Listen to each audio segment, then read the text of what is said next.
Hi guys, welcome back to Bellyacre's Kitchen. You guys, my in-laws, my mother-in-law and father-in-law are coming over to play cards tonight, and they are bringing fish for me to fry. They wanted fried fish and fried potatoes, and everything else on the menu is just whatever. That's just the two things they want. So they're going to be bringing some fish over. I'm super excited about it. I probably won't shoot preparing it just because they will be here and we will be visiting, and you know, it's hard to shoot a video when you have company. But I wanted to make a slaw to go with that, and I thought I'm going to make the slaw that I learned from, I got this recipe from my dad. It's a little bit different of a slaw, but it's super simple and it's kind of crazy, but it's really good. I mean, if you like cottage cheese, it's good. So, and some people don't. So this is a recipe that my dad used to make when we were kids. When we would have like a big cookout or something, he would make this slaw. For those of you that are new or maybe just don't know, my dad passed away a couple of years ago. He had cancer, and I wasn't close to my dad. My mom and dad were married for almost 60 years. And, you know, he was definitely my mama's person, and for that, I respect the man.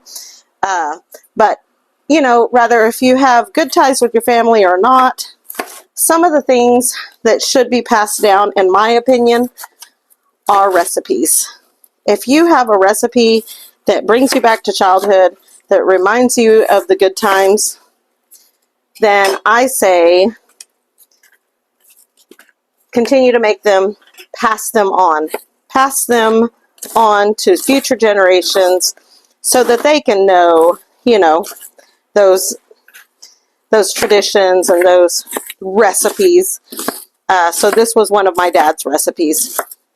Now, I don't know that I'll be able to eat much of it because I just got my wisdom teeth taken out. Well, one wisdom tooth taken out yesterday. I actually had, it's funny, I had a cavity on the bottom, and I said, hey, can you just take this out? Because it was awful. And he started looking, and he said, you've never had your wisdom teeth out. And I said, no. And he said, well, here's the problem. That one is a wisdom tooth. The one on top is causing problems. It's crowding your teeth, which I already knew that because I deal with a lot of jaw pain because of that. And, you know, and he said, usually once you're over 35, if you still have your wisdom teeth, I'm like, hey, you know, just, it is what it is. But he said, with your teeth, you can see the issues that it's causing. So I still had both of my top wisdom teeth. And he said, you know, while we're in there on that side, all numbed up, we might as well just go ahead and pull that wisdom tooth. Well, he said it so quickly that he didn't realize that I have very deep roots. Like, I have literally had, this was when I was young, like teenager. So back when things were the way they were, you know. So I actually had a dentist once put his knee, that was my flower, put his knee on my leg to give him leverage to pull because my roots are so incredibly deep. And I told him that. He said, I'm looking at your x-rays and you were blessed with deep roots. And I said, yes. He said, do you have people had trouble with extractions before? I said, oh yeah. And he said, okay, well, you guys, my anxiety was through the roof. I don't do well with dentists, not because I'm scared of the needle. I'm not scared of the needle. Not because of anything other than they're in my bubble. They're in my personal space. They have their hands in my mouth, and they're right here. And I was shaking. I was trying not to cry. Like, pull it together, Rachel. You've been through childbirth. You're going to be okay. So they were able to get those two out.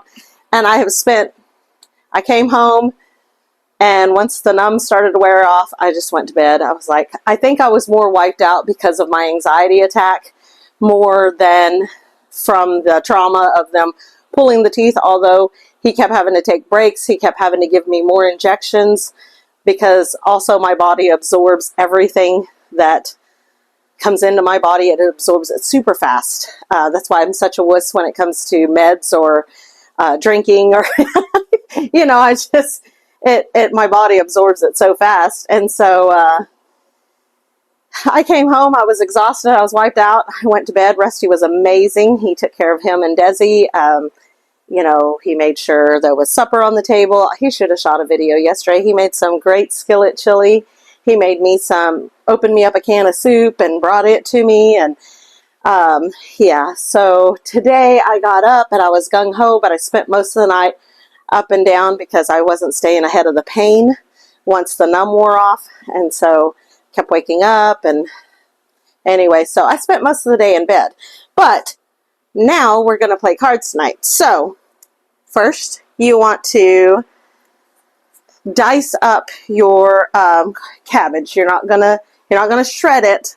You can, but this is how my dad used to make it. So he'd always dice it up, right? I'm gonna go ahead and rinse that. Give it a quick rinse. Cold water, quick rinse.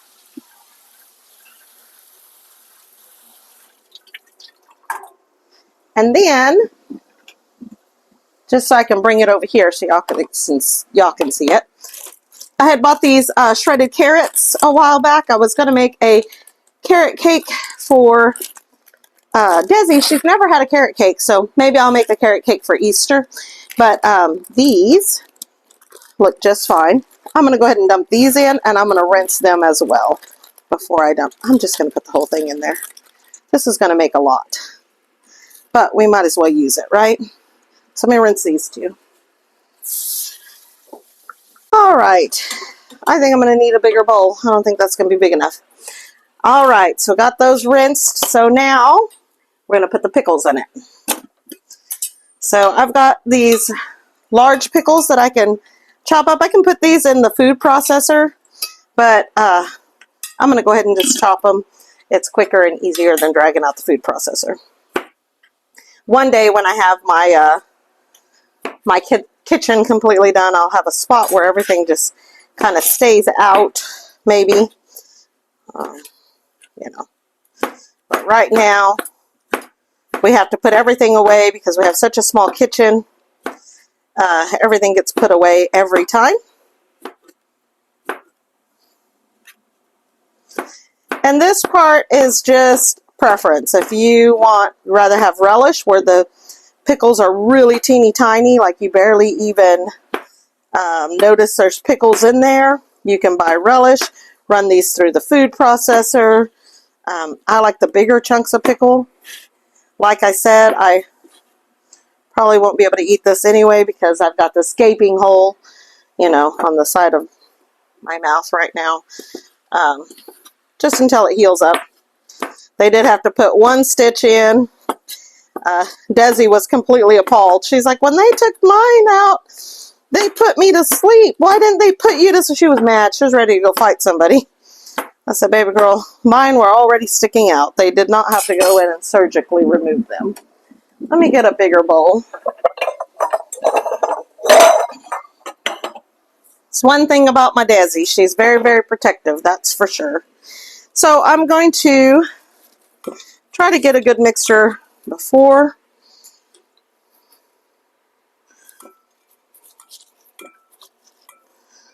I mean, we're going to mix it all up too, but this kind of helps make sure we get a good rounded mixture. You can add onions to this as well. My dad never did. I don't think he ever added onions to the slaw. This is going to pair so nicely with the fish. I think it'll do really well with fish, and plus they want the fried potatoes as well, so that's going to be 2 fried things. I think it'll be really nice to have a good fresh slaw to kind of offset all the heavy fried. Okay. Ooh, that pickle juice is trying to get away from me.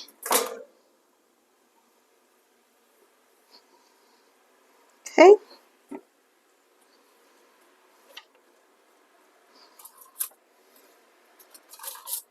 Now I'm going to use 2 of these spoons so I can give this a really good toss. Make sure it's all even. Okay? So can you guys see? Look at that. It's beautiful. It's beautiful in color. Now I'm going to take this cottage cheese and I am going to put the entire thing in it. We're just going to kind of fold that in.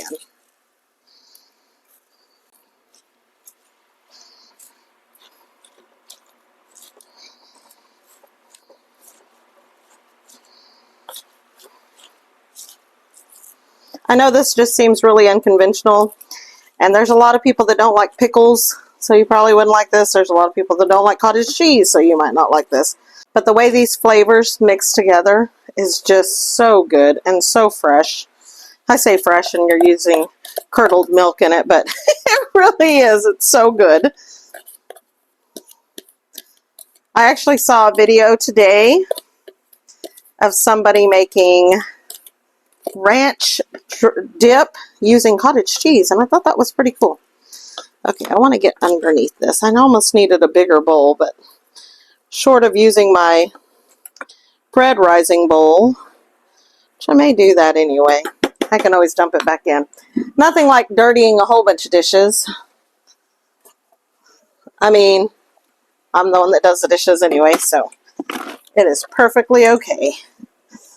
Get yourself a good big bowl where you can really mix it. You know what? And then I'll have a lid too, so we'll do that.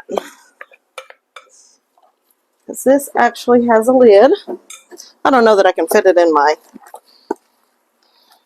fridge, but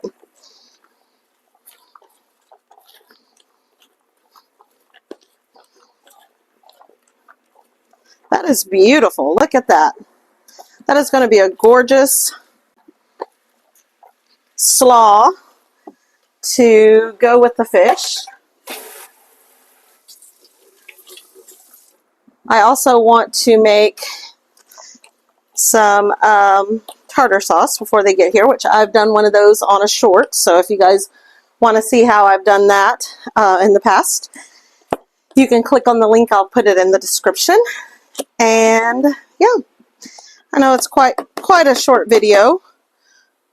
I just wanted to share this recipe with you guys that was passed down from my dad. And you know, all of us kids make this on occasion. All 5 of us have made it on different occasions. So I know our kids, you know, they will know how to make this, and eventually, hopefully, they will say, hey, how did you make that slaw? And, you know, once we get that cookbook in the works, maybe it'll be in there forever. But this, you guys, is Leonard's cabbage slaw. That's what I'm going to call it, because that's my dad's name. Alright, you guys, I hope you like our videos. If you do, please hit the like button. Subscribe if you haven't already. Share with your friends. Leave us some comments, you guys. We always love to read your comments, even though we're not always really quick to get back with you. Here's the thing. We read all the comments and we think, well, I want to get back to them. I don't want to just love it. We're just going to have to start loving them as we read them, because otherwise it looks like we didn't read them. We're reading them. I always like to say thank you so much or something, just so then that way you know that I'm reading them, and then I never get back to it because 1, I have ADHD, and 2, we got a farm to run. So we appreciate the comments so much. It makes all the difference in the world to us. So until next time, you guys, God bless.